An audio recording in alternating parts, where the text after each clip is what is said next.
Alhamdulillahi rabbil alamin wal aqibatu lil muttaqin wala udwana illa 'alaz zalimin.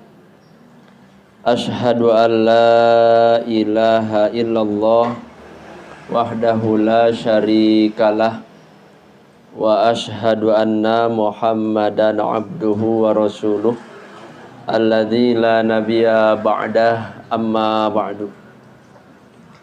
Hadirin ikhwati iman, Bapak Ibu yang dirahmati Allah Subhanahu wa taala. Pada hari ini materi kajian ilmu usul fikih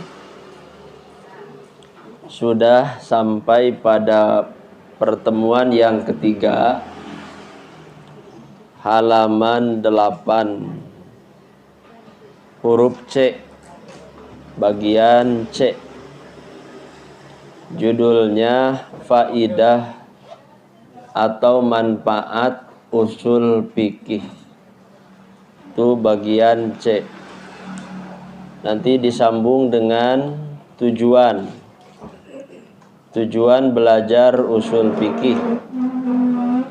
Nanti kalau masih ada waktu, sumber pengambilan dan sandaran.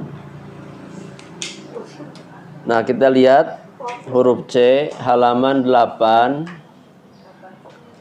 Faidah ilmu usul fikih atau manfaat ilmu usul fikih adalah untuk mengetahui hukum-hukum Allah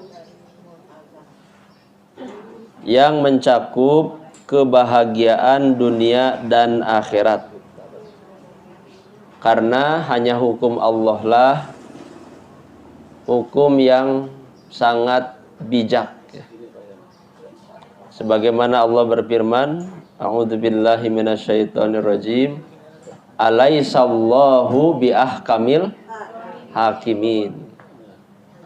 Bukankah Allah itu adalah hakim yang paling bijak? Tidak ada hakim yang memutuskan hukum yang lebih bijak dari Allah.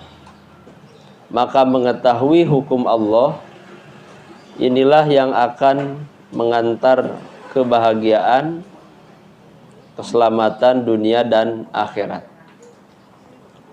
Usul fikih merupakan ilmu yang bernilai mulia, sangat penting dan faidahnya berlimpah. Usul fikih berfaidah untuk memperoleh kemampuan dapat mengeluarkan hukum syara dari dalil-dalilnya dengan dasar-dasar yang selamat dan dipertanggungjawabkan secara ilmiah. Nah, itulah faidah usul fikih. Jadi dengan kita belajar usul fikih kita akan mengetahui hukum syara. Yang hukum syara itu adalah hukum yang bersumber dari Allah. Kemudian halaman 9, faidah lain dari mengkaji usul fikih adalah mengetahui bahwa syariat Islam itu pantas untuk setiap zaman dan tempat. Usul fikih mampu menemukan hukum bagi setiap kejadian yang tidak ditemukan, yang ditemukan sepanjang masa. Jadi kalau kita tahu usul fikih, tidak ada solusi, tidak ada satupun kejadian kecuali ada solusi. Tidak ada satupun peristiwa kecuali ada keputusan hukumnya. Nah, itu kalau kita tahu usul fikih. Seperti masalah saat ini yang banyak ya, yang di zaman Rasul tidak ada, semacam asuransi BPJS yang baru-baru ini kan, ojek online, Nah, itu secara usul fikih ada hukumnya. Jangan dianggap Islam tidak mengatur. Karena itu mah urusan dunia tadi diatur ku Islam. Nah, itu yang tidak tahu usul fikih. Jadi yang tidak tahu usul fikih mengira Islam itu tidak mengatur urusan dunia. Urusan politik Islam ada aturan, urusan ekonomi, urusan pendidikan, ya, semuanya ada aturan. Nah, kalau orang tahu usul fikih, tahu hakikat-hakikat harus bagaimana aturan itu. Nah, itulah dengan belajar usul fikih. Kemudian yang kedua, faidah manfaat usul fikih itu menjelaskan kaidah berfatwa. Fatwa itu apa? Fatwa MUI. Nah, apa itu fatwa? Keputusan tentang satu hukum, ya. Banyak hukum-hukum yang sudah diputuskan oleh para ulama di MUI. Misalnya hukum merayakan Natalan dan Tahun Baru. Nah, MUI sudah mengeluarkan fatwa. Kemudian hukum BPJS ada fatwanya. Ya, jadi fatwa itu pemberitahuan para ulama tentang hukum satu kejadian, satu peristiwa. Kemudian syarat-syarat mufti. Nah, mufti itu orangnya. Kalau fatwa keputusan hukumnya, orangnya disebut mufti, orang yang berfatwa. Kemudian adab-adab di dalam berfatwa. Jadi dengan kita belajar usul fikih, berfatwa itu lebih hati-hati gitu. Sekiranya kita belum tahu dalil, belum tahu permasalahan hukumnya, tidak dulu dipatwakan. Nah, itu etate dengan belajar usul fikih. Bagaimana hukum ini? Nah, orang yang belajar usul fikih akan cari dulu dalilnya. Oh, dalilnya surat ini, hadis ini.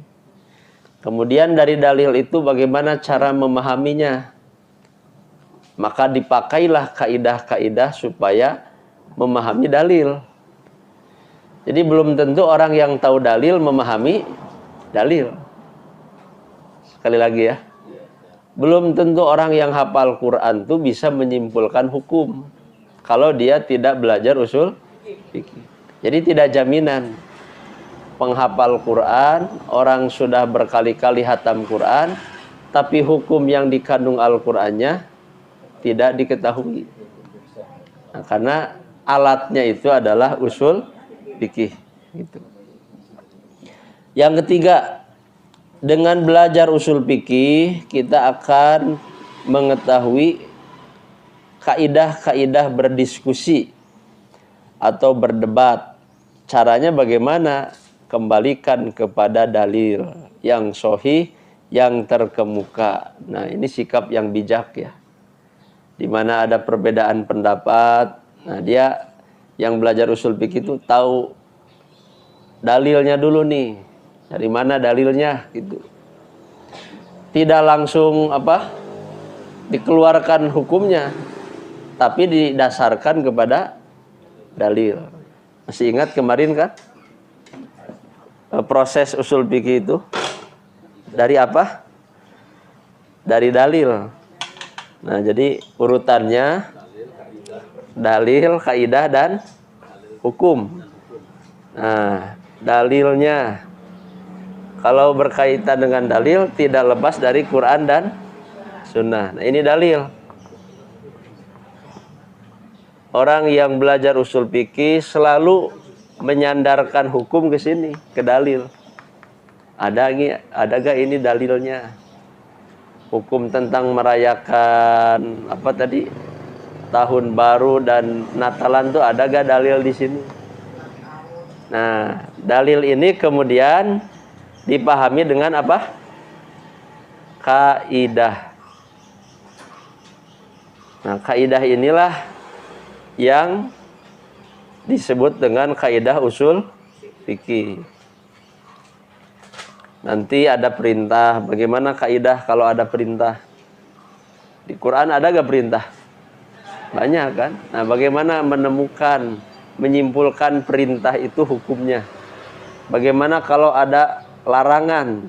Bagaimana kaidah tentang larangan?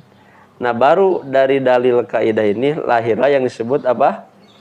Hukum. Nah, hukum syara. Hukum yang bersumber dari Allah. Nah, inilah yang disebut fikih. Jadi fikih itu puncaknya seseorang yang paham terhadap hukum Allah. Nah, itu fikih. Tapi tahu fikih itu dia harus tahu usul fikih. Nah, usul fikih teh jembatan. Nah, supaya orang bisa tahu hukum berdasarkan dalil gitu. Ibu kan sudah banyak tahu tentang hukum ya. Nah, itu fikih. Tapi ketika ditanya dalil, agak tahu cenah. Tah ku usul fikih mah ieu teh hukumnya A B C D, dalilnya ieu, hadisnya ini gitu. Nah, itulah fikih. Nah, kalau mengetahui fikihnya berdasarkan usul fikih, inilah yang disebut mujtahid ya. Kemarin masih ingat kan? Jadi orang tahu hukum teh dibagi berapa? Bagi 3. Apa saja? Muqallid, nah, muttabi dan mujtahid.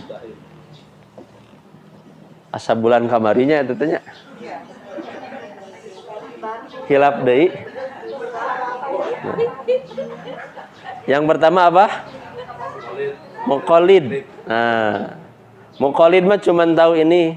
Dia tahu hukum, tahu ada wajib, ada sunnah, ada haram, ada makruh. Yang kedua apa? Muttabi.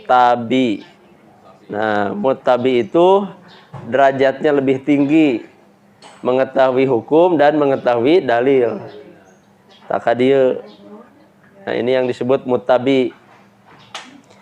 Nah, belajar usul fikih mah tujuan akhirnya ini menjadi mujtahid. Prosesnya dia tahu hukum, dia tahu dalil, dia juga tahu kaidah. Gitu ya. Jadi kita mau 1, 2, 3. Sedang di mana kita nih? Hah? Masih di 1. Nah, nu 1 mah nu tara ngaji. Pasti dia di 1. Dia tahu Islam tapi tidak tahu dalil. Masih nomor 1. Orang yang rajin ngaji gitu ya, baca Quran, dia baca hadis, tahu kesimpulan. Nah, itu nomor 2, tapi. Nah, kita minimal ada di nomor 2. Karena belajar usul fikih sedang menuju ke 3 gitu. Nah, iya puncaknya nomor 3. Pak Ustadz yang 2 aja belum tentu benar. Nah, yang 2 saja belum hatam ya. Nggak apa-apa. Jadi kan kita harus memasuki Islam secara kafah. Nah, Islam kafah itu bagaimana? Puncaknya di sini. Ya. Jadi jangan sampai teu aya niat-niat acan. Nah, gitu ya. Jadi kita sedang berikhtiar, sedang berproses ya, sedang menuju ke arah sana. Tuh. Pengikut.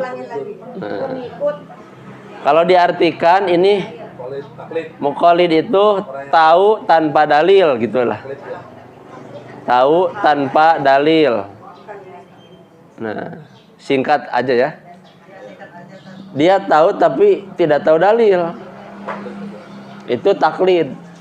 Cek ustad, cek ajengan, cek kiai, cenah, eta muqallid. Tapi lamun tahu sanes cek ustad, cek dalil, kan ustad ngadugikeun dalilna. Nah, itu muttabi. Tahu berdasarkan dalil. Dia punya pendapat, punya pemahaman tentang agama berdasarkan dalil, muttabi dia. Orang beriman tuh pasti asup surga. Cek saha, cek ustad, muqallid. Tapi kalau orang beriman pasti masuk surga, cek saha ayat sekian surat anu Al-Baqarah 25 wa basyiril ladzina amanu wa amilus sholihat annalahum jannatin tajri. Orang kafir tuh pasti masuk neraka.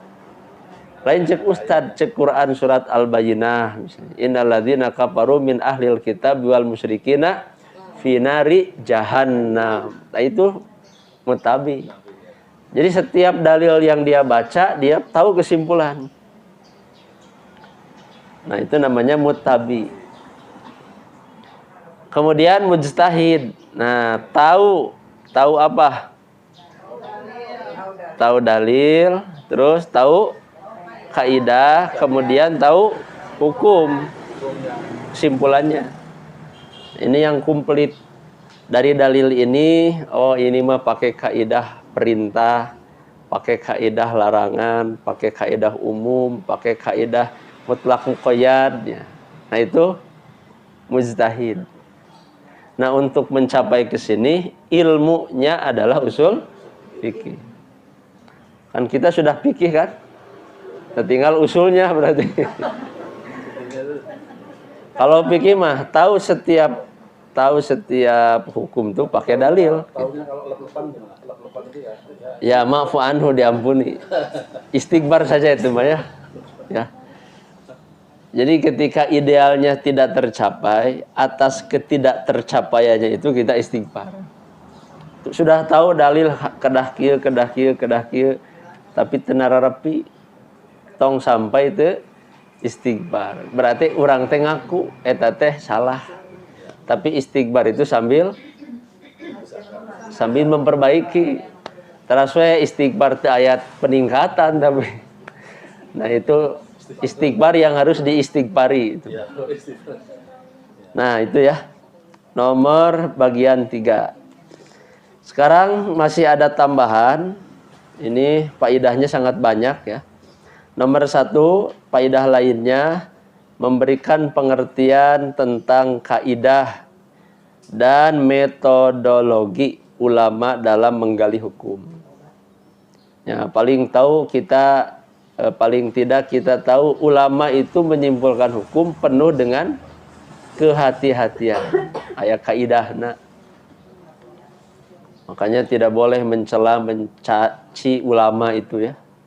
Mereka itu orang yang mulia di hadapan Allah. Yang tahu Allah itu ulama. Innama yakhshallah min ibadihil ulama. Nah, yang disebut ulama itu dia paham hukum Allah dengan berdasarkan kaidah. Jadi ulama-ulama yang betul-betul paham agama pasti dia tahu kaidah usul fikih. Nomor 2, menjelaskan persyaratan yang harus dimiliki seorang mujtahid. Nah ini yang ketiga kan mujtahid. Agar mampu menggali hukum syara. Nah bagi kita orang awam, misalnya abdi mah awam kene, kenaon diajar usul fikih. Nah di sini bagi orang awam lebih mantap dalam mengikuti pendapat yang dikemukakan oleh para mujtahid setelah mengetahui cara yang mereka gunakan untuk berijtihad. Nah, jadi bagi orang awamah can bisa make kaidahna. Kenapa belum menguasai? Oh, berarti kalau memilih pendapat di antara berbagai pendapat, pilih pendapat yang pakai kaidah usul fikih. Nah, kita sudah bisa menilai, oh iya mah pendapatnya teh teu make dalil. Ragu untuk diikuti, tinggalkan berarti. Nah, itu bagi orang awam. Tapi ketika ada pendapat, oh pendapat ieu mah jelas dalilnya, jelas ayat-ayat Qur'annya, jelas hadisna, kesimpulanna oge kahartos. Nah itu ya. Jadi paling tidak ketika pola beragama kita seperti itu yang benar. Banyakan kata Quran, ittabi'u ma anzalallah, ikuti yang Allah turunkan. Wala tattabi'u khutuwatis syaiton. Kemudian fattabi'uni, ikuti Rasul. Banyak dalil-dalil seperti itu. Nomor 3, Faidah lainnya memberi bekal untuk menentukan hukum melalui metode yang dikembangkan para mujtahid, sehingga dapat memecahkan berbagai persoalan baru yang sebelumnya tidak ada. Jadi persoalan baru itu bukan tidak ada dalil Quran hadisnya. Nah, gitunya. Tapi kita yang belum menguasai usul fikih. Usul fikih mah tidak ada satu persoalan kecuali ada jawaban, pasti ya teteh. Pasti. Semacam dulu ya. Bayi tabung misalnya nak. Bayi tabung terus naon deui? Bedah non cesar non cesar teh bahasa cesar. Nah, itu bagaimana hukum kehamilan dengan cesar? Eta mah teu kudu nanyakeun ka Islam. Salah itu teh. Tidak tahu usul. Aya kaidah usul fikih. Maka kaidah usul fikihnya kemadharatan harus dihilangkan. Apabila datang dua mafsadat, pilih yang mafsadatnya lebih ringan. Misalnya tadi kasus cesarnya. Nah, kasus sesar, mana yang lebih baik, lahir normal atau sesar? Maka kaidahnya adalah pilih yang madorotnya lebih ringan. Madorot lebih ringan itu kalau disesar. Kenapa? Karena menurut medis susah untuk keluar. Ya udah ambil yang itu. Nah, itu kaidahnya ada. Jadi kaidahnya selalu ada. Contoh lain, memilih pemimpin. Kalau dilihat dari kriteria, tidak ada yang memenuhi kriteria Islam. Kedah adil, kan pemimpin itu kedah naon deui? Sidik, amanah, patona. Aya calon pemimpin nu kitu ayeuna? Apakah dengan tidak ada kita tidak perlu memilih? Nah, kenapa harus memilih, kan teu aya pilihan? Jawabannya pilih yang madorotnya lebih ringan. Itu menurut kaidah fikih. Apabila dua kemafsadatan bertemu, pilihlah yang lebih ringan mafsadatnya. Contoh lain. Ini usul fikih. Aya artos kencring, naon kencring teh bahasa Indonesia? Receh. Asup ka botol. Ya. Hese dikaluarkeun. Milih mana? Diantep atau botol dipecahkan? Coba. Nah, aya nu kitu dina Islam diatur teu cara nu kitu. Piraku nu Islam ngatur nu kitu, justru ada itu. Itulah kaidah mafsadat nanti. Maka pilihlah yang lebih ringan mafsadatnya. Kita butuh botolnya atau butuh uangnya? Ima botolnya 1 juta, uangnya 200. Berarti butuh naon? Nyata, saya kudu dipecahkeun. Nah, itu kaidah mafsadat ya. Jadi akan banyak persoalan-persoalan yang kita harus punya pilihan. Dan pilihan yang harus dipilih secara umum kaidahnya pilih untuk cari maslahat,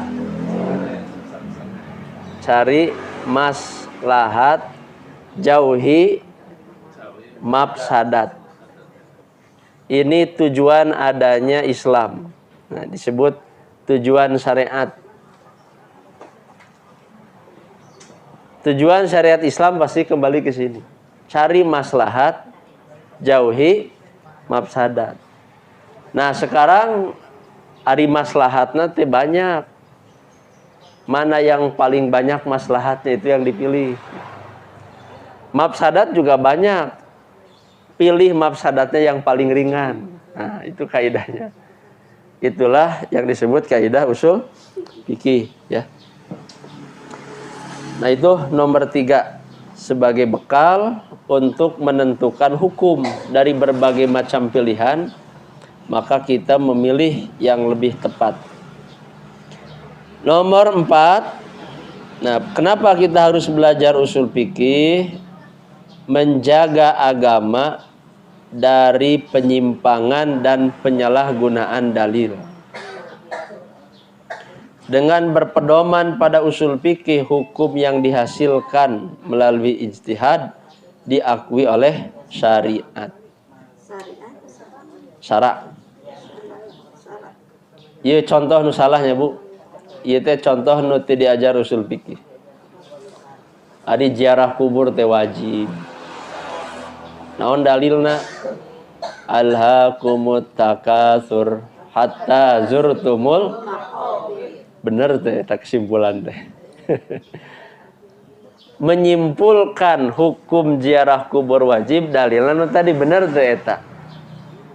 Mungkin bagi orang yang tidak belajar usul fikih dianggap benar itu teh. Oh nya hatta zurtumul maqabir dina Qur'an oge. Tapi bagi orang yang belajar usul fikih tidak ada kaitan ayat itu dengan kewajiban ziarah ta eta. Jadi tidak setiap dalil kesimpulannya benar. Sakali deui nya. Nu bener mah dalilna Quran hadis. Nu salah mah kesimpulan nana. Menyimpulkan tanpa usul fikih pasti mual bener kesimpulan. Sakali deui nya lalauna aja. Tidak semua orang yang berdalil kesimpulan dalilnya menjadi benar. Kesimpulan hukum dalilnya menjadi kalau tidak pakai usul fikih salah. Jika tadi nah ziarah kubur wajib dalilna nu tadi pedah aya kata-kata jurtumul maqabir padahal tidak ada kaitan ayat itu dengan ziarah kubur. Dan ziarah kubur mah lain dalilna eta. Naon atuh dalilna? Kata Rasul, kuntu nahaitukum an ziyaratil kubur. Awalnya aku larang kalian ziarah kubur. Fal ana fazuruha. Ayeuna mah sok ziarah. Tah eta dalilna. Ayana parentah setelah larangan. Kaidah usul fikihnya hukumnya apa? Mubah, boleh. Nah, itu benar. Dalilnya benar, kaidahnya benar.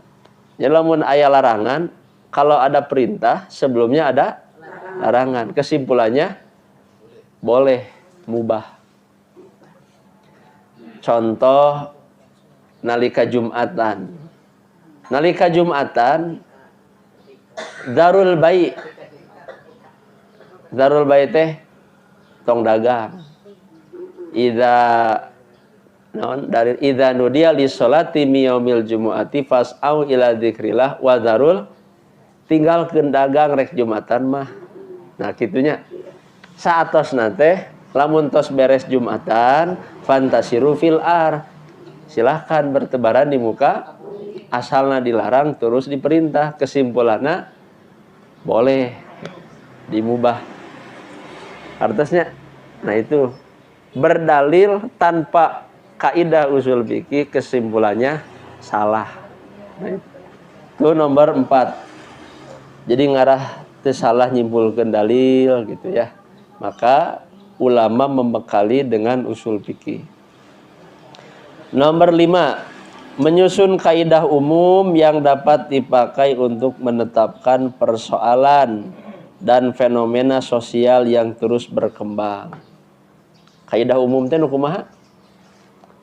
Kaidah umum teh kaidah yang berlaku untuk seluruh masalah gitu. Karena bab ieu masuk, bab ieu masuk, bab ieu masuk. Nah, contoh. Ini contoh kaidah umum ya. Ieu mah karena segala persoalan masuk. Al umuru bimaqasidiha. Nah, ini contoh kaidah umum. Al umuru segala urusan bimaqasidiha tergantung kepada maksud. Ini segala urusan teh banyak atau sedikit? Nah, jadi segala urusan naon? Urusan ibadah, urusan muamalah, urusan nikah, urusan pekerjaan tergantung kepada maksud. Ini disebut kaidah umum. Jadi pahala seseorang besar kecilnya tergantung kepada maksudnya, niatnya.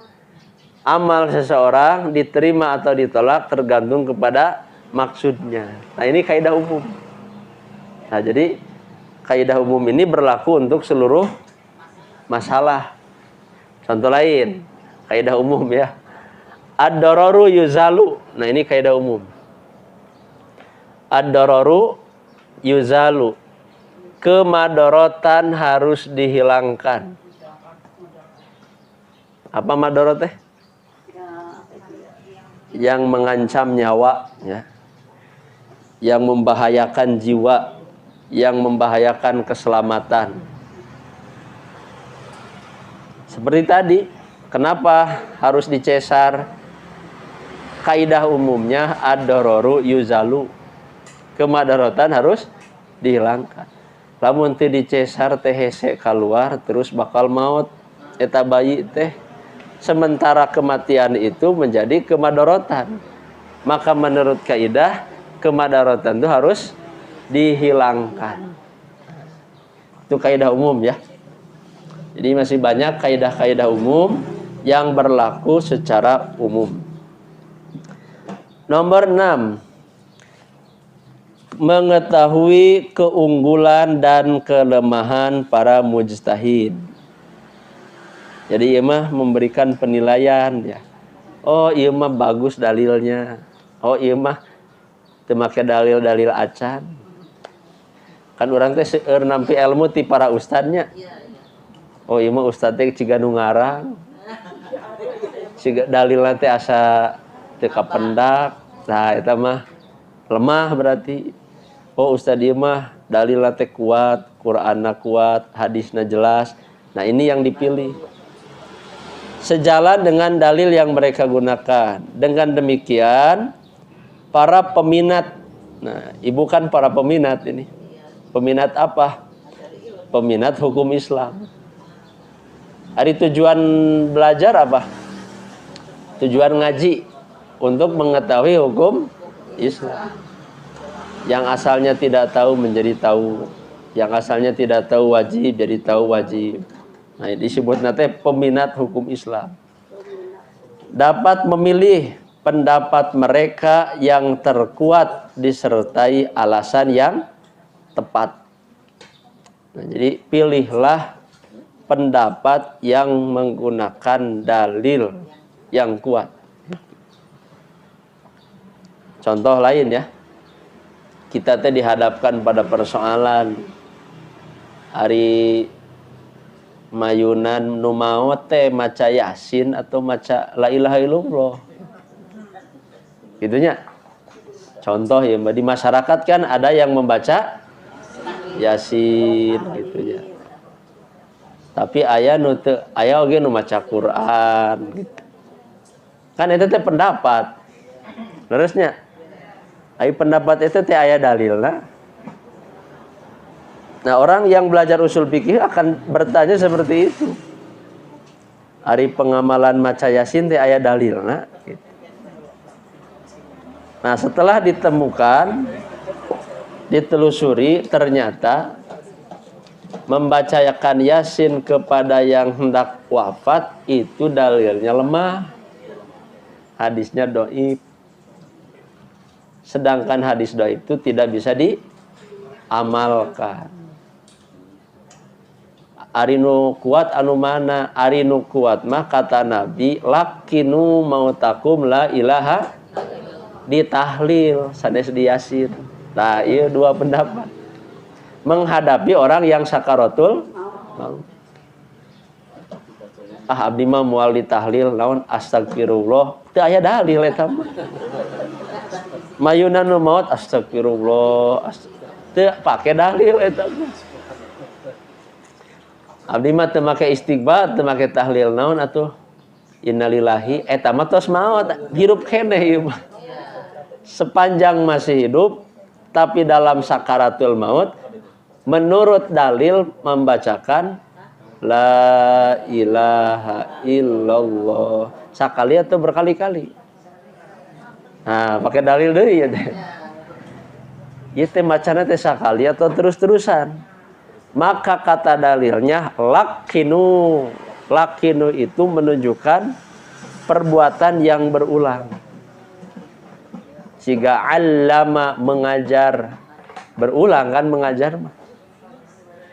Kabbaro membaca takbir. Nah jadi pemahaman berulangnya dari mana? Dari kalimat dalilnya lakinu. Nah itu usul fikih. Kaidahnya menunjukkan itu berulang. La ilaha illallah. Masih kene aya terus ditahlil. Ta eta berdasarkan dalil. Tapi anu macakeun Yasin mah tidak berdasarkan. Nah, ini contoh. Kita dihadapkan pada dua pendapat, untuk kasus yang sama pilih yang kuat. Nomor 7. Faidahnya banyak nih ya. Sampai 13. Kenapa kita perlu belajar usul fikih? Apa manfaatnya? Memahami maksud Allah dan Rasul. Karena tidak ada jalan mengetahui maksud Allah dan Rasul kecuali dengan ilmu usul fikih. Jadi orang teh maca Quran mah teras-terasan gitu. Tapi ari isi teh terang. Nya teu nganggo usul fikih. Dari usul fikih mah setiap ayat teh memiliki kesimpulan. Ada makna-makna yang dipahami dengan belajar usul fikih. Tong ditaros ari bahasa Arabna kedah nya eta mah wajib. Belajar usul fikih teu diajar bahasa Arab memual kapanggih deui wae. Di bahasa Arab usul fikih itu alat-alat memahami Quran hadis sebagai alat. Nomor 8. Usul fikih itu mengantarkan untuk mengetahui hukum syar'i. Hukum syar'i itu hukum yang bersumber dari Allah. Jika hukum syar'i dapat diamalkan, maka dapat bahagia dengan nikmat dunia dan akhirat. Lamun ya Bu, lamun kalau dia memahami Qur'annya salah, memahami hadisnya salah, amalnya benar salah. Memahami Quran dan hadis yang salah berarti amalnya akan salah. Ari amal salah dipahala disiksa. Ta eta kaditu teh. Itulah yang disebut dolalah. Dolalah teh naon? Sesat. Sesat teh ari disebut sesat teh adalah beramal dengan tanpa ilmu. Beramal tanpa ilmu, sekalipun berilmu, ilmunya salah, sama sesat. Jadi berat gitu. Mereka asup surga teh. Harus benar pemahaman di Qur'annya, setelah benar pemahamannya, harus benar pengamalannya. Setelah benar pengamalannya, harus ikhlas kan itu nanti. Nah, itu sebagai amal yang diterima. Nah, di sinilah kita pentingnya belajar dengan punya guru gitu ya. Kata siapa? Ali, kata Ali. Tidak akan dapat ilmu kecuali dengan satu, bersabar. Yang kedua, cerdas. Bersabar, cerdas. Yang ketiga, punya modal. Yang keempat, waktu yang lama. Yang kelima, petunjuk guru. Itu diantaranya. Jadi kalau tidak sabar, moal menang ilmu. Punten seperti Nabi Musa ditegur kan. Eta teh nabi sakitu hebatna. Nembe tilu pelajaran tos ngajenghak gitu. Teu sabar. Maka ilmunya 3. Belajarnya kepada Nabi Khidir. Karena ketidaksabaran tidak akan bisa mendapat ilmu. Nah, setelah sabar adalah cerdas. Sabar we tapi cerdas-cerdas. Tidak dapat ilmu juga. Setelah cerdas, modal. Perlu modal. Mendina pendidikan mah perlu buku gitunya. perlu ongkos, perlu SPP, teh syarat. Aya kan sakola teh tara mayar SPP-na. Ini moal berkah ilmu ge. Mayar tapi bari amek-amekan moal berkah gitu. Seueur kan nu sakola teh teu mawana naon budak teh. Teu make modal, moal menang ilmu. Kemudian tulus zaman. Nah, tulus zaman teh waktu yang lama. Moal aya nu pinter ngadadak kitu nya. Iwal ti nabi. Nabi man mendapat wahyu gitu, dibimbing. Nu berikutnya irsadu ustad. Jadi irsadu ustad itu apa? Petunjuk guru. Nah, makanya guru itu menjadi penting dalam belajar, yang punya pengalaman ya. Nah, kita pun punya kesempatan jadi guru di bidang ilmu naon gitu. Nah, itulah nomor 8 ya. Berarti Ustaz, bentar. Kalau si Ustaznya juga kan namanya manusia ya, ilmunya terbatas tapi dia berani menyampaikan, terus kayaknya nggak sesuai usul fikih, terus kita yang mendengarnya itu dosa atau bagaimana? Ya kalau kitanya tahu berhati-hati. Karena kitanya udah belajar usul fikih, sangat tercela orang bicara tanpa ilmu. Itu yang diharamkan Allah. Wa antaqulu 'alallahi ma la ta'lamun. Kata Quran, Allah mengharamkan kalian bicara atas nama Allah sedangkan kalian tidak tahu. Berat. Makanya kada selektif gitunya. Oh, ini mah jelas. Ya, dalilnya jelas. Nah, itu. Nomor 9, usul fikih adalah syarat dalam berijtihad. Nah, jadi ijtihadnya numpang paling tinggi ini ya. Tingkatan memahami agama tertinggi namanya ijtihad. Siapa saja ulama yang ingin berijtihad, wajib dia belajar usul fikih. Ulama mujtahid, nah, memiliki kedudukan yang tinggi. Allah mengangkat derajat mereka di dunia dan akhirat. Jadi pahala nage bedanya. Pahala nu ijtihad jeung nu mutabi sami beda. Beda gawe, beda hasil gitu.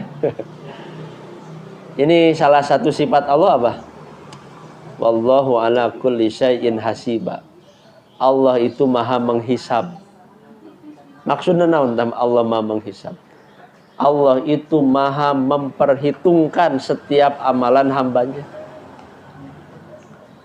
Jadi banyak Quran mengingatkan, tidak sama orang yang duduk dengan orang yang belajar, yang duduk dengan yang berjihad beda. Orang yang tahu dengan yang tidak tahu beda. Orang yang taklid dengan ittiba beda. Orang ittiba dengan ijtihad beda. Makanya adanya tingkatan manusia yang hakiki itu bukan di dunia, tapi di akhirat. Da saluhur-luhurna jabatan dunia mah moal nepi ka kekal. Presiden ge kan aya turunna. Dipayun SBY sakitu kawasa ayeuna mah teu bisa naon. Tak dunia eta mah. Dunia begitu. Ada masanya dia harus di bawah. Tapi kalau sudah di akhirat, maka akhiratlah adanya tingkatan manusia secara jelas. Misalnya di surga saja, Bu. Kata hadis di surga ada berapa derajat tuh? 7, 11, 100. Jadi tingkatan di surga itu aya 100. Seueur 100. Lah? Mohon, tak urang nomor sabaraha hiji. Nah, kata Nabi, sesungguhnya di surga itu ada 100 derajat. Berarti 100 tingkat manusia. Gitu. Tanupang luhurna, punten nupang luhurna teh punten. Sanes ahli salat sanes. Ahli zakat, ahli saum, ahli haji sanes. Saha nupang luhurna? Kata Nabi, al-mujahid. Mujahid pangluhurna mah. Tapi ulah boga pikiran, oh berarti kudu salatnya jadi mujahid. Salah eta teh. Mual bisa jadi mujahid muntara sholat. Nah, sedikit tambahan ya. Jadi mujahid itu, saya baca hadis itu dikaitkan dengan kewajiban dalam Islam. Jadi kewajiban tertinggi, puncak tertinggi dalam beragama itu jihad. Nu kahiji tahapan agama nu bener mah kuatkan iman. Nah ini nu kahiji. Sok sanajan getol salat tapi iman teu kuat mah salat teu diterima. Kan gitunya. Getol ibadah kurbana, hajina, umrohna, iman lemah mah ku Allah moal diterima. Tapi iman kuat teu bisa nanaon ku Allah diterima gitu. Makanya kewajiban utama adalah iman. Setelah iman apa? Ilmu. Nah, iman tidak akan kuat tanpa ilmu.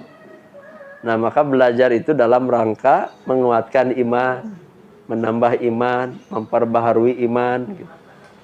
Ilmunya, nah nanti kan ulama membagi ilmu yang terpenting adalah ilmu tauhid.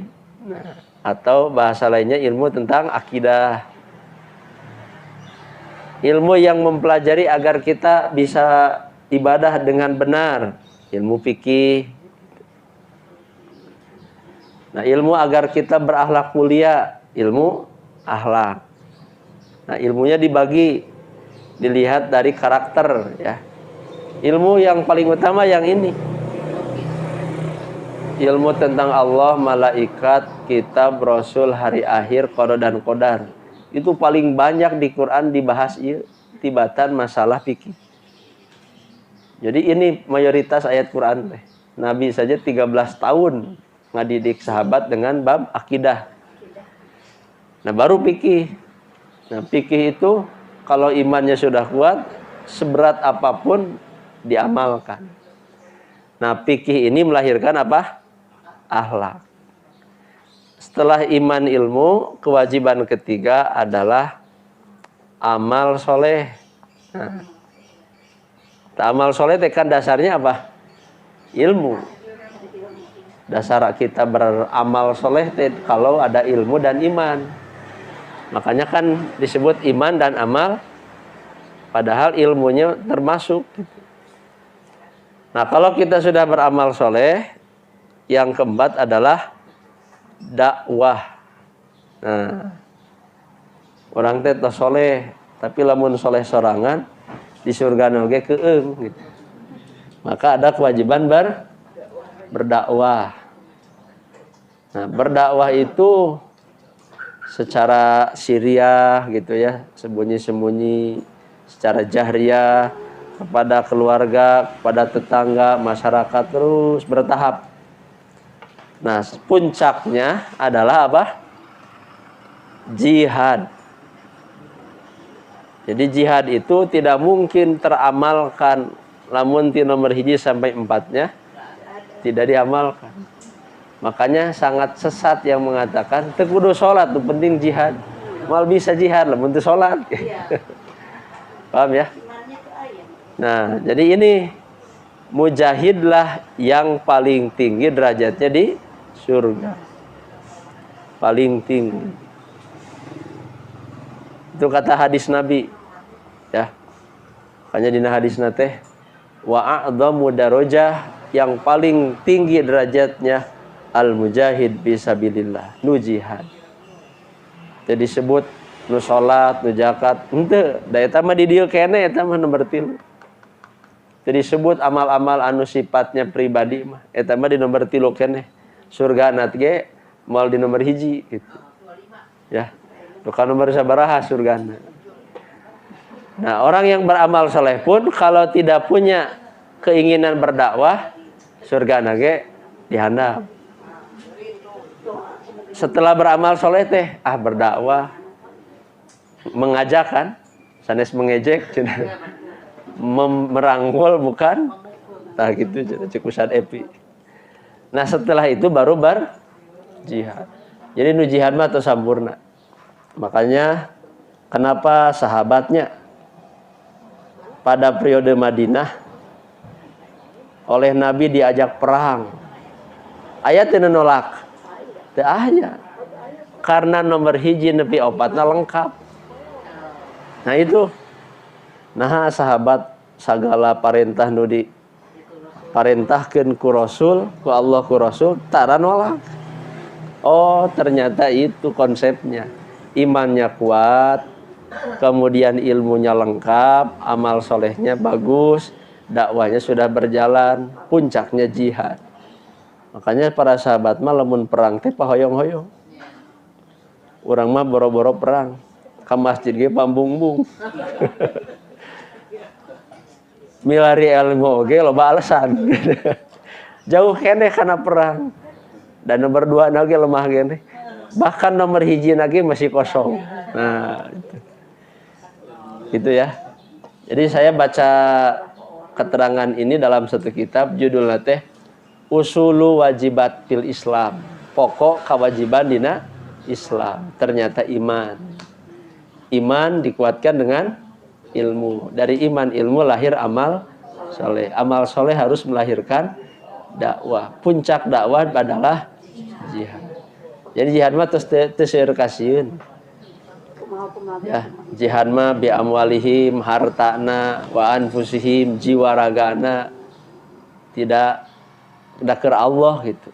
Tapi moal bisa jihad teh lamun hiji nepi 4 can lulus. Urang di nomor sabaraha keneh Bu itu? Nomor hiji tas duginya. Nah. Ngan kudu disampurnakeun. Tapi iman oge sabaraha cabang? Sabaraha cabang? 70-an. Tos dugi 70-an cabang ya. Nah itu gambaran ya. Ternyata di akhirat teh sapertos kitu Allah mengangkat derajat orang yang mujtahid di dunia dan akhirat.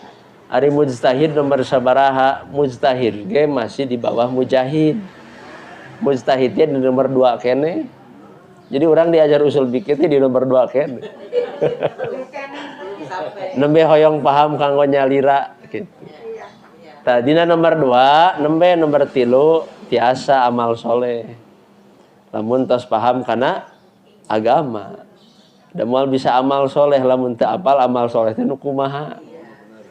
Nah gitu. Terus amal soleh nembe dakwah. Gitunya. Nomor 10. Mengetahui hukum yang belum terjadi sebelumnya. Lepat nyerat panggilnya mengetahui salah. Mengetahui hukum yang belum terjadi. Jadi banyak hukum yang zaman Nabi tidak ada, tapi sekarang ada. Aku usul fikih akan terjawab. Nomor 11, tidak ada pertentangan dalam fikih. Orang yang memiliki usul fikih berjalan di atas kaidah yang teratur. Jadi bukan dalil yang bertentangan, tapi pikiran kita yang terlalu lemah memahami dalil. Gitunya. Seperti ada dalil yang mengatakan Nabi teh melarang laki-laki memakai air bekas perempuan. Perempuan memakai air bekas laki-laki. Ku Nabi teh dilarang. Tapi di hadis lain, Nabi teh pernah mandi bareng kumaha eta tah? Engko Nabi teh ngalarang. Ternyata Nabi pernah mandi bareng. Cek urang teh dua-duana ge salah. Tah eta teh diajar usul fikih. Maka orang yang belajar usul fikih kesimpulannya secara hukum air bekas laki-laki dan wanita tidak najis. Kesimpulannya itu. Bapak ibu tilas China teh tilasnya pasangan gitunya. Najis tidak? Tidak. Dalilna eta Nabi mandi bareng. Nah Nabi ngalarang itu mah untuk kebersihan. Tidak ada kaitan dengan najis. Jadi kata ulama, oh itu mah lil istitobah. Istitobah teh untuk kebersihan saja. Ari sakirana caina seueur mah tos nu baru gitu. Kan lamun ditakdirkeun airnya sedikit paket teu najis tah gitu. Ieu mah ngahajakeun cai seueur dipake nu eta bilih aya tilas naon gitu nya. Nah itu namanya istitobah. Itu siapa yang memahami hadis demikian? Ulama usul fikih. Jadi kesimpulannya begitu.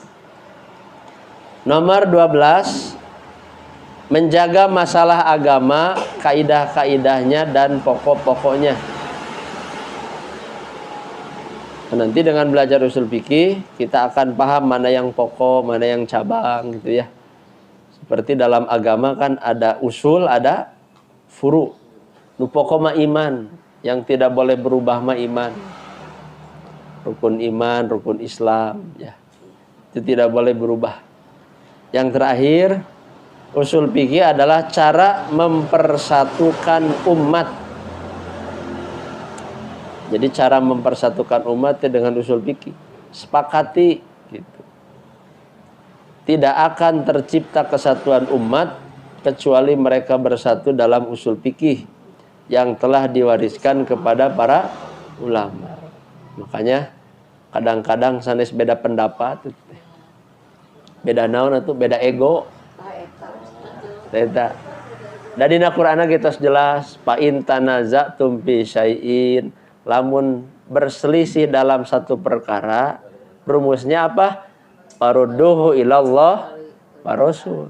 Kembalikan ke Allah dan lain ka nafsu, lain ka ego, lain karena kesepakatan manusia, tapi uihkeun ke Allah dan Rasul. Nah, itu sudah ada solusi dengan apa? Menyepakati kaidah. Nomor D. Nah, bagian D kita bahas satu lagi ya. Tujuan usul fikih kurang lebih mirip dengan faidah.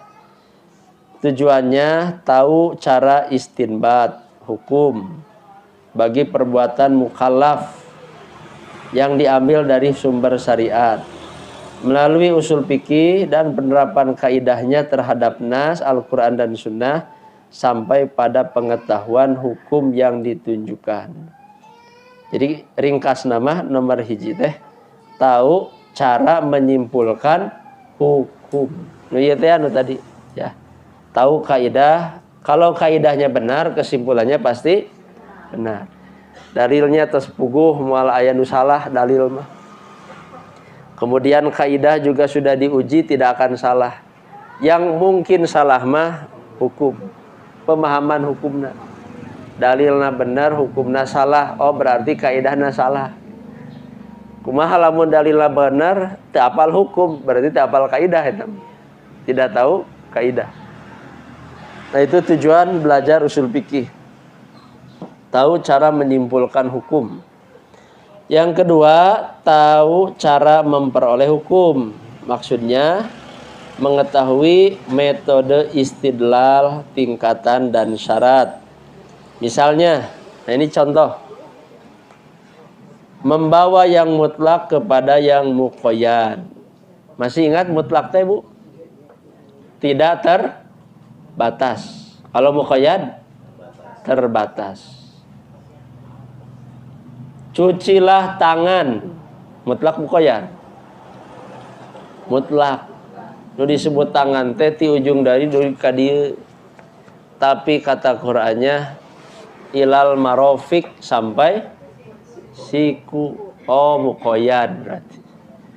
Maka wa aidiakum ilal marofik. Wudu teh mencuci tangannya tidak mutlak tapi muqayyad sampai siku. Eta muqayyad. Contohnya. Kemudian menghususkan yang umum. Menghususkan yang umum. Yang umum dibatasi oleh yang khusus. Contoh ya, contoh. Boleh menggibah orang enggak? Menggibah orang boleh? Melukai harga diri orang boleh? Umum berarti ya. Umum sahawai ge teu meunang digibah. Tapi aya dalil nu ngakhususkeun. Nah, ini yang boleh. Orang yang punya hutang susah membayar, padahal mampu. Kata Nabi, halal kehormatannya. Nah, itu contoh yang mengkhususkan. Kan dina ayatna kieu, wala yagtab ba'dukum ba'do. Jangan saling menggibah. Siapapun orangnya temenang digibah. Umum khusus. Umum. Tapi aya hadis, lamun aya nu boga hutang, mampu keur bayar, tapi teu dibayar, halal kehormatan. Makna halal kehormatan teh digibah teu dosa gitu. Artosnya tong namutkeun artos kasih eta, nah ongkoh mampu mayar tara mayar. Tah urang teh ngagibah lain. Menang teu? Menang, aya hadisna. Nah, itu dalil yang mengkhususkan. Contohnya ya. Paham ya? Itu contoh, ada umum, ada khusus. Contoh lain. Laki-laki dan perempuan dapat waris kalau anak. Lidzakari mislu hazil unsayain. Laki-laki dan perempuan, hanya laki-laki mah menang 2 bagian. Ari Nabi anak lain. Apakah Nabi itu seorang anak? Nabi itu seorang anak, tapi Nabi itu menang waris. Nah, ini dalil yang mengkhususkan. Secara umum anak dapat waris, laki-laki perempuan, tapi ada dalil yang mengkhususkan Nabi mah la nurasu, tidak mendapat waris. Gitu. Atau bagaimana lamun anak nate kafir? La yarisul muslimul kafir. Nu muslim teu meunang ngawariskeun kanu kafir. Nah, ini pengkhususan namanya. Ya. Kalau murtad itu saja. Iya, termasuk kafir. Keluarga bisa anak murtad dia dapat waris. Iya. Dikhususkan. Ari anu ditolak teh naon? Ini contoh ya, umum khusus nih. Supaya lebih kartos. Orang yang dicerai, masa idahnya berapa? Secara umum dicerai 3 kali bersuci, 3 kali kuru. Apakah berlaku untuk semua perempuan? Itu umum. Nah, umum. Dalil umumnya wanita yang ditalak, yang dicerai ngantosan dugi ka 3 kali haid atau 3 kali bersuci. Kumaha lamun nu bercerai teh? Nah, dia bercerai tapi masa idah ya. Ulangi, masa idah yang ditalak adalah 3 kali kuru. Sanes bercerainya masa idah. Nah, sekarang masa idah perempuan yang dicerai tapi belum pernah bercampur. Nah, kartus belum pernah bercampur. Nembagian nikah mau teh lalaki nu. Aya nu kitu teu? Di mana? Bisa jadi aya lah nya. Nah, apakah untuk wanita yang seperti itu ada masa idahnya?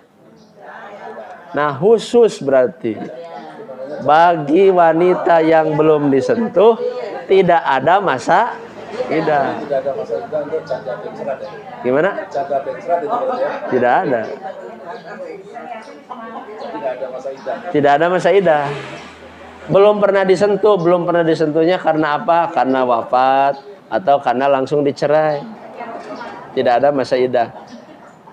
Kalau ternyata ditinggalkan wafat suaminya, masa idahnya 4 bulan 10 hari. Eta masa idah. Nah, itu ada penghususan gitu ya. Aya deui teu kasus itu. Eta kekhususan untuk masa idah. Itu yang dimaksud mengkhususkan yang umum. Mengetahui tarjih. Nah, non tarjih teh mencari yang lebih kuat. Ieu teh kuat tapi ieu lebih kuat, maka pilih yang lebih kuat. Ketika terjadi ta'arud teh bertentangan dan sebagainya. Seperti tadi sebelum wafat teh di yasinan di talkinan. Hadisnya ayat 2 nu hiji di yasinan nu hiji di ta'arud tidak? Ta'arud. Mana yang lebih kuat? Di talqin bukan di yasin. Karena yang di yasin mah hadisnya dhaif. Nu sahih mah di talqin la ilaha illallah terus. Nah itu yang sahih. Itu ketika ada ta'arud ya. Kata Ibnu Taimiyah, sesungguhnya maksud usul fikih itu mengetahui, memahami maksud Allah dan Rasul yang terdapat dalam Al-Quran dan Sunnah. Jadi itu maksudnya ayat usul fikih teh, memahami secara benar Quran dan Sunnah. Makanya semangat, ayo kembali kepada Quran Sunnah. Ayo kembali kepada Quran Sunnah dengan memahaminya pakai usul fikih tambahan. Jadi tanpa usul fikih, Quran Sunnah teh moal dipahami. Nomor 3, tahu dalil-dalil. Nah, jadi dengan belajar usul fikih, oh dalilna teh ieu, aya nu ijmali, aya nu tafsili nanti. Ada yang qat'i, ada yang dhanni istilahnya ya. Ada yang kulli, ada yang juz'i gitu. Nah, nanti akan mengenal karakter dalil. Maksudnya adalah membahas sumber hukum dan kehujahan. Dengan demikian diketahui ada Quran, ada sunnah, terus ijma, terus qiyas dan dalil lain yang dapat dijadikan hujjah. Hujjah itu apa? Argumen. Argumen teh alasan. Seperti berhujjah dengan istishab, pakai hukum yang dulu, itu bisa istishab jadi hujjah. Yang terakhir, mengetahui kondisi orang yang memperoleh hukum, yaitu orang yang mencari hukum Allah, maksudnya adalah mujtahid. Karena cara istidlal adalah sifat dari mujtahid. Jadi can nepi kana mujtahid minimal mumujtahidan. Kayak jadi mujtahidnya. Kan orang masih di dia. Mutabi atau mumutabian. Namun mutabi mah terang dalil. Abdi mah terang dalil teh hilaf deui mumutabian. Pernah inget cenah.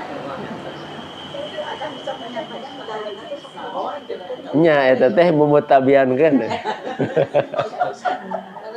Tapi lamun dalilna teh tos di kepala, oh ieu mah surat anu, oh ieu mah riwayat anu, eta muttabi.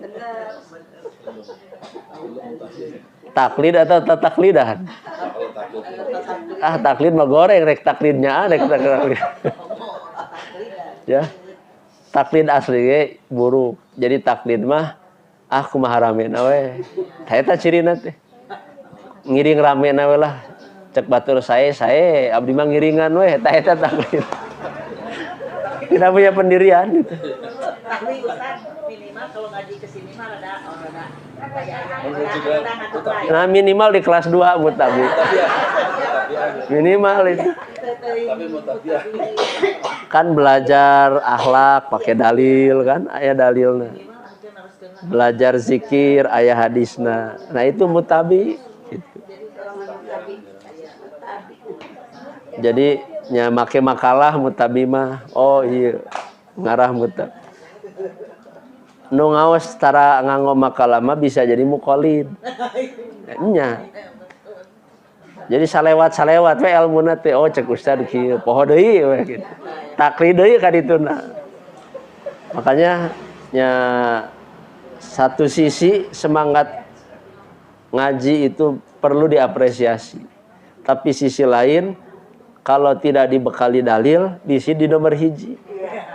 Jadi ngaji puluh tahun, terang dalil-dalil acan. Berarti di kelas hiji kan. Cek ustadei. Padahal mah ustad teh geus sabaraha kali ngadalil teh. Nah, eta muqallid ya, muqallid. Ilmunya lupa, Ya istighfar we Bu itu. Istighfar we. Masih mukolit? Maksudnya masih mukolit nggak ini maksudnya? Hah? Masih mukolit deh. Kalau dia pernah tahu, lupa redaksinya mutabi. Jadi ulama kieu, oh nya cek ustad ge kedah kieu, ta eta nu ulama. Ustad mah moal bisa mere syafaat. Nu masian syafaat mah Al-Qur'an. Nabi atos eta. Sok sanajan orang berdalil pakai ustad sabaraha ratus, moal aya nu mere syafaat.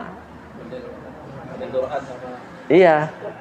Jadi ingat nanti sanes kana ustadna. Oh nya cek Quran surat ieu nu didugikeun ku ustad, teu naon eta. Nah, itu. Jadi di mana kita lupa padahal kita harusnya ingat istighfar. Ya Allah, saya yakin ini ilmu yang saya terima, tapi saya lupa dalilnya. Istighfar atas kelupaan itu. Makanya lihat kenapa hikmah menjelang tidur. Menjelang tidur baca naon, Bu? Bismika mah kelas TK tuh.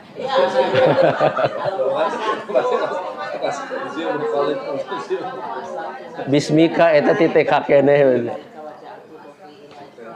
Di buku zikir nanti banyak dalilnya ya.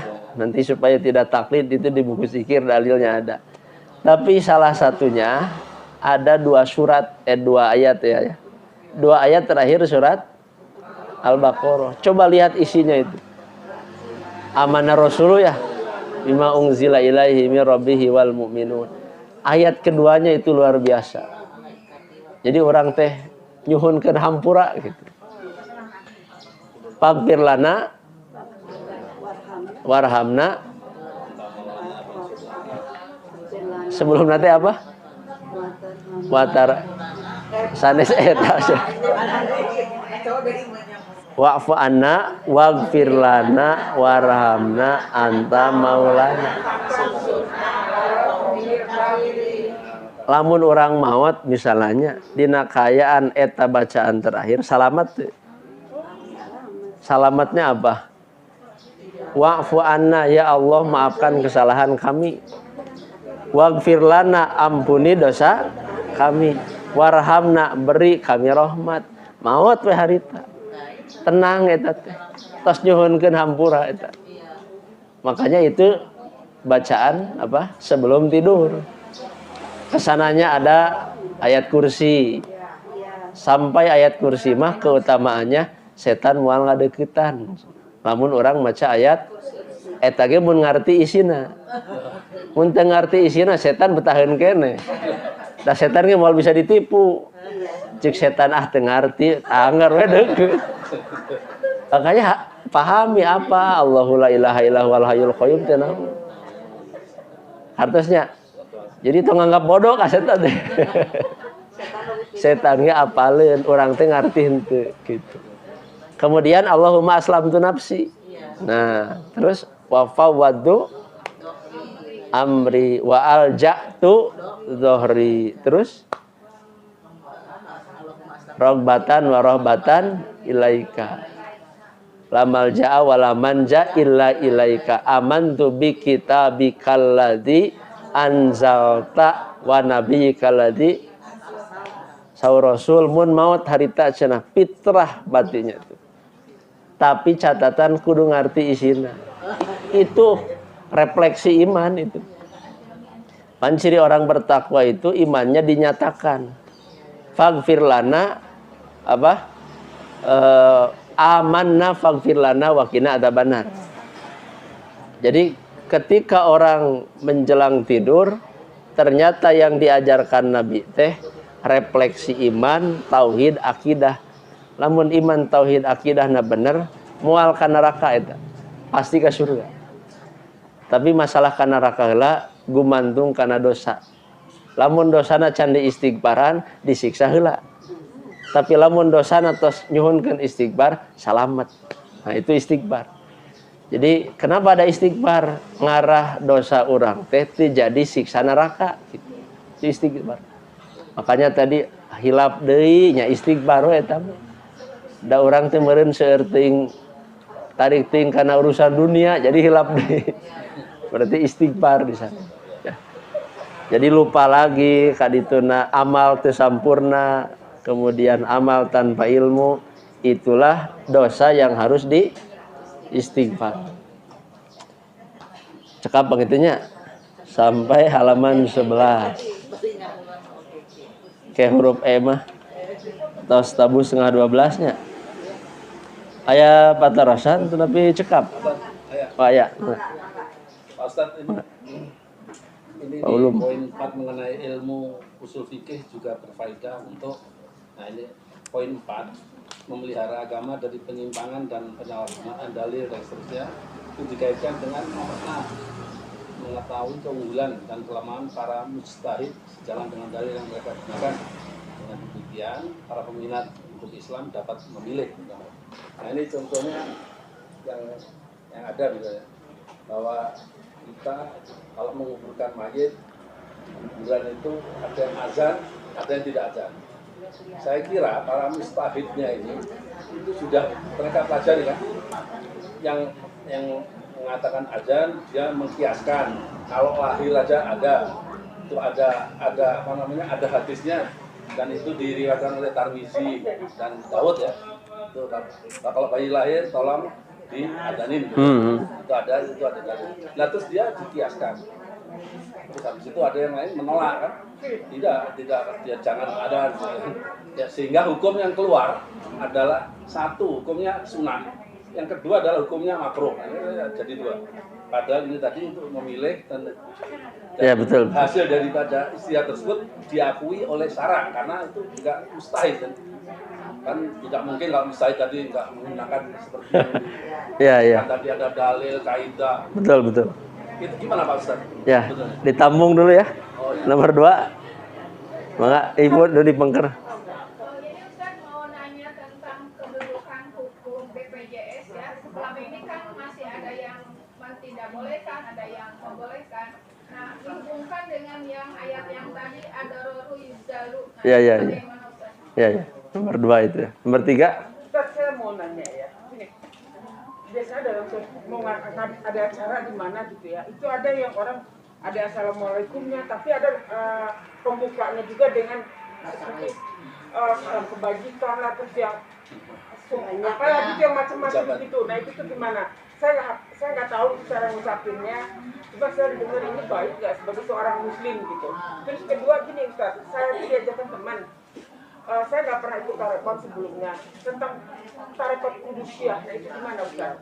Di luar itu loh. Idris ya. Kudusyah. Oh, Kudus. Ya udah. Gitu aja Ustaz. Makasih. Bentar lagi ada Kebumensia. Ini Pak Pastion nanti yang ini. Bukan Kudus, Kudusyah. Kudus. Ya saya pengen tahu. Oh ya. Yang pertama, ini contoh ta'arud berarti ya.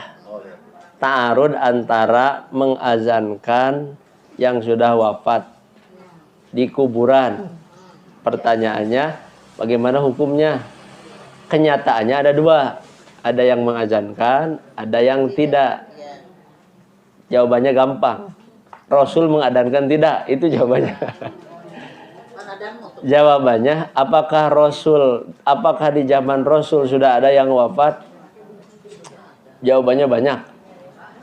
Pertanyaan kedua, apakah ada sahabat yang diazankan Rasul ketika wafat? Tidak ada dalil. Karena adzan urusan ibadah itu perlu dalil. Ibadah tanpa dalil ditolak gitu.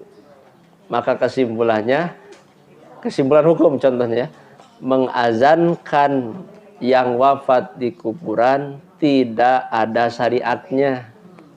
Hukumnya apa? Kalau mengada-ada itu bid'ah. Lalu tadi pertanyaannya, kan itu yang menetapkan seorang mujtahid. Tadi teh kaidahnya. Mujtahid itu ada yang mujtahidnyaan gitu. Ada yang memujtahidan. Hanya kaidahnya sepakati dulu. Kalau kaidahnya setiap ibadah itu harus berdasarkan dalil, sementara mengazankan yang wafat itu dalilnya yang mana? Kalau tidak ada, nah, apakah benar dikiaskan? La kiasa fil ibadah. Nah, nanti ada kaidah. Tidak boleh kias dalam urusan ibadah. Itu mah baku gitu kan. Kias mah urusan keduniaan, urusan muamalah yang bau-bau dikiaskan kepada yang sama-sama bau gitu ya. Nah itu untuk yang pertama. Yang kedua, hukum BPJS ada 2 poin sebetulnya.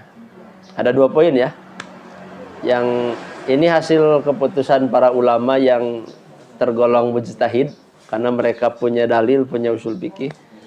Yang pertama kesimpulannya BPJS yang mengandung unsur haram. Unsur haramnya jahalah, tidak pasti, riba, maisir, hukumnya haram. Poin 2-nya, BPJS yang tidak mengandung unsur haram, hukumnya boleh. Poin 3, satu lagi. BPJS yang mengandung unsur haram karena dalam keadaan terpaksa, hukumnya boleh.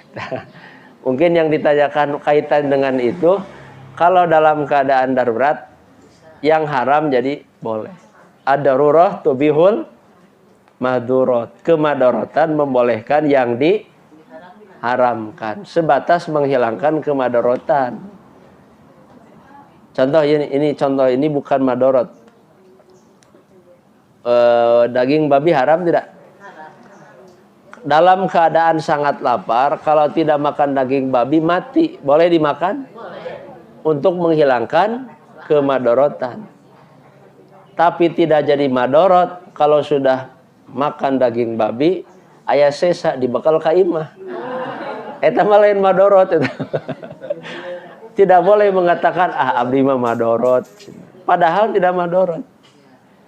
Sehingga kumaha BPJS yang tidak madorot padahal madorot padahal tidak madorot. Contohnya dia mampu membayar normal. Dia sehat. Tidak ada sakit, tapi angger mayar. Apakah madorot? Kan sehat. Kemudian dia juga mampu bayar normal. Maka ini tidak masuk madorot. Nu madorot nu kumaha? Susah bayar, mahal, sehatnya ripuh, sakitnya ripuh. Teu aya keur teu kabayang rek namut ka saha deui lamun rek ngiringan ieu da batur ge sarua ripuh. Nah, inilah yang disebut darurat gitu. Jadi kebolehannya karena kedaruratan, ke dalam keadaan terpaksa.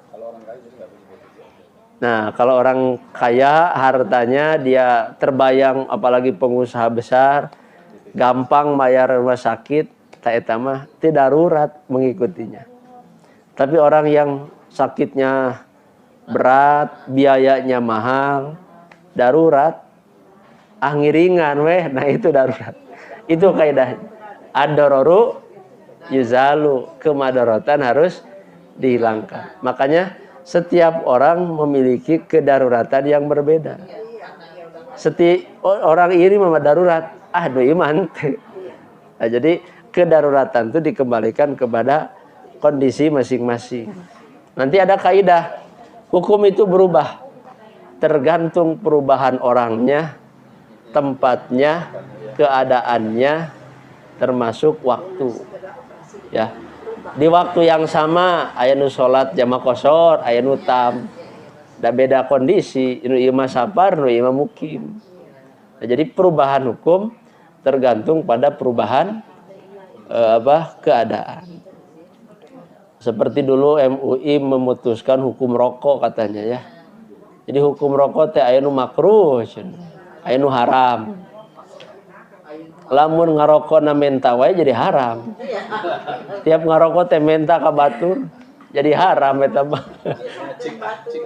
Nah, tapi hari kitu mah ngarokona teh keur majalma beunghar, tara gering tidak ngarokona ge jadi mubah eta. Atau makruh ya. Tidak ada yang sampai ke mubah mah gitu. Jadi makruh eta mah. Ari ngarokok bisa, ari kurban teu bisa. Haram makruh berarti. Haramnya. Saya teh hartos teh. Aya ngaroko mah kabeuli cenah. Ari keur kurban mah neangan alasan teh. Teu bisa teh aya cenah padahal tiasa nabung gitu. Nah, itu contoh perubahan hukum tergantung perubahan kondisi orang. Bagi seseorang madorot, tapi bagi orang lain belum tentu madorot gitu. Makanya beda-beda. Yang terakhir mengawali apa tadi teh? Pembicaraan. Ada yang dengan salam, ada yang dengan bismillah, ada yang dengan hamdalah. Secara umum. Enggak, ini selain itu dia sambung juga dengan agama Batur gitu. Oh, nggak boleh itu mah. Nggak boleh. Salam kebajikan, dan segala macam. Itu Pejabat Pak Ustadz biasanya pejabat itu ayat Qur'annya wala talbisul haqqo bil batili.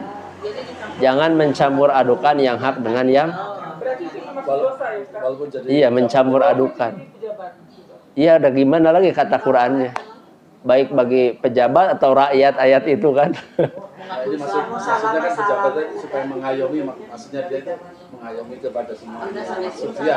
Ya, padahal lakum dinukum Dia itu aja sebetulnya. Jadi yang kedua torikoh. Nah, saya tidak begitu tahu isinya, hanya torikoh yang benar itu torikoh Muhammad. Kalau torikoh Hudusiyah namanya sesuai dengan Muhammad ikuti. Jadi torikoh itu apa? Jalan hidup, cara beragama, cara hidup seseorang. Ada istilahnya torikoh Idrisiyah, Naksabandiyah. Itu mah cara saja. Kudusnya itu sama nama kota atau nama tempat berasal si tarikat itu? Kayak Naksabandiyah, Qadariyah kan? Nah, kurang tahu Ibu di mana tahunya? Bukan, jadi gini Pak, saya tuh Sabtu yang lalu diajakin teman.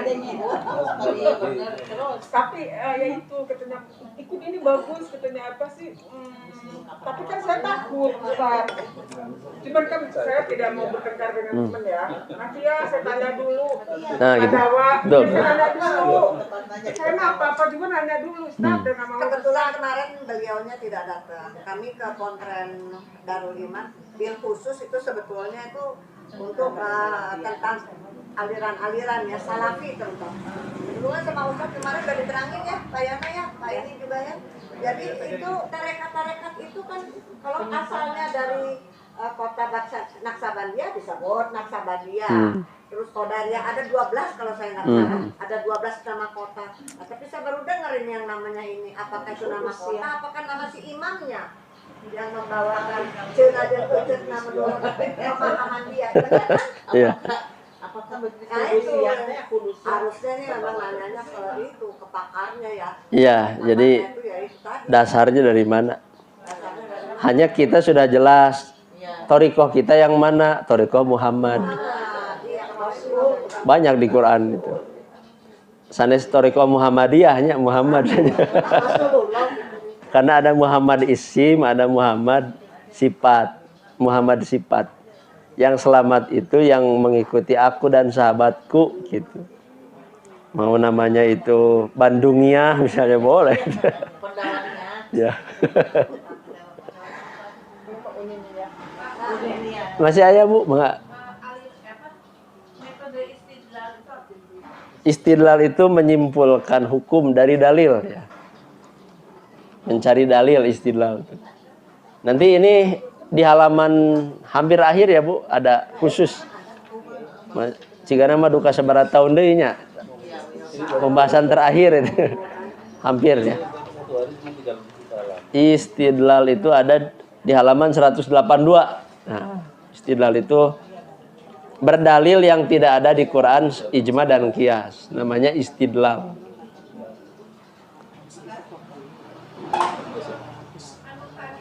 Coba ini Pak. Bis. Tadi BPJS kan ada 3 poin. Ya, 3. Yang untuk satu jadi Hadis, Pak. gimana Ustaz? Kemananya gitu yang menjadi tanggung sampai situ udah lumayan lah. Dalam sistem. dalam sistem. Ya.